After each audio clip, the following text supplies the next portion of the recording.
Sometimes I like to dig into a single verse, but it's also a good idea to take a step back and look at the big picture.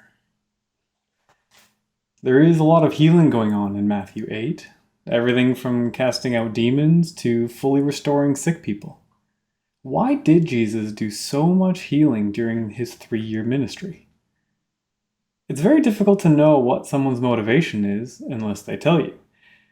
The more I think and pray about this, the more I can see that healing is simply a byproduct of who Jesus is. Jesus saw suffering, and he was sad to the point of wanting to fix it. Verse 17 talks about the prophet Isaiah and who he said Jesus would be. Prophecy was the way for people in Jesus' time to know that he was who he said he was. Many people before and after Jesus claimed they were the Messiah. Only Jesus proved he was the Messiah through who he was and what he did. He alone fulfilled every prophecy spoken by the prophets in the Old Testament. And with that, let's read the not boring Bible. Matthew chapter 8. Large crowds followed Jesus as he came down the mountainside. Suddenly, a man with leprosy approached him and knelt before him.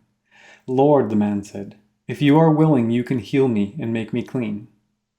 Jesus reached out and touched him. "I am willing," he said, "be healed." And instantly the leprosy disappeared. Then Jesus said to him, "Don't tell anyone about this. Instead, go to the priest and let him examine you. Take along the offering required in the law of Moses for those who have been healed of leprosy. This will be a public testimony that you have been cleansed."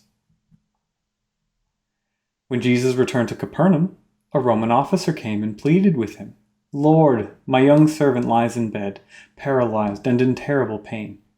Jesus said, "I will come and heal him."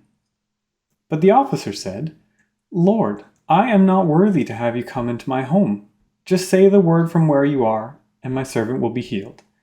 I know this because I am under the authority of my superior officers, and I have authority over my soldiers. I only need to say go, and they go, or come, and they come. And if I say to my slaves, do this, they do it."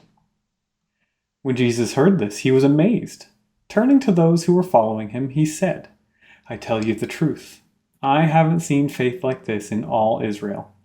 And I tell you this, that many Gentiles will come from all over the world, from east and west, and sit down with Abraham, Isaac, and Jacob at the feast in the kingdom of heaven. But many Israelites, those for whom the kingdom was prepared, will be thrown into outer darkness, where there will be weeping and gnashing of teeth." Then Jesus said to the Roman officer, "Go back home. Because you believed, it has happened." And the young servant was healed that same hour.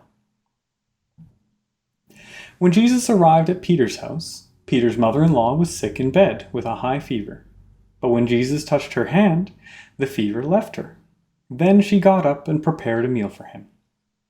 That evening, many demon-possessed people were brought to Jesus. He cast out the evil spirits with a simple command, and he healed all the sick. This fulfilled the word of the Lord through the prophet Isaiah, who said, "He took our sicknesses and removed our diseases." When Jesus saw the crowd around him, he instructed his disciples to cross to the other side of the lake. Then one of the teachers of religious law said to him, "Teacher, I will follow you wherever you go." But Jesus replied, "Foxes have dens to live in, and birds have nests, but the Son of Man has no place even to lay his head."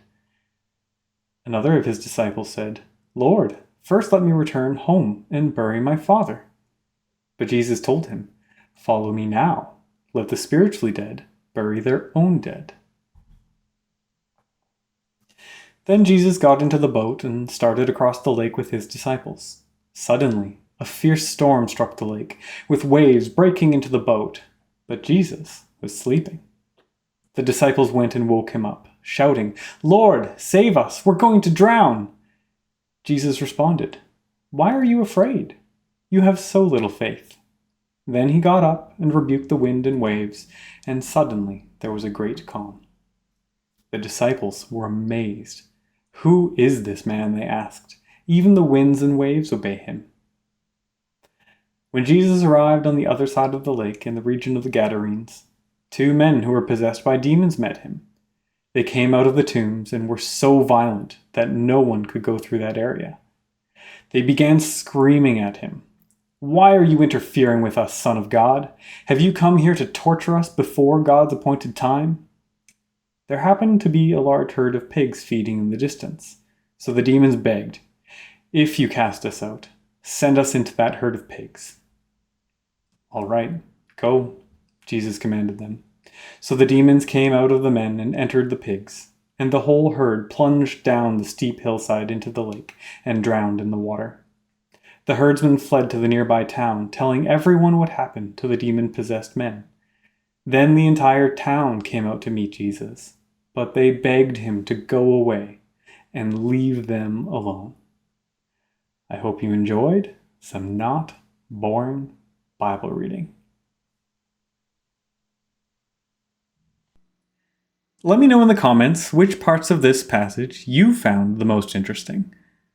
And don't forget to like and subscribe.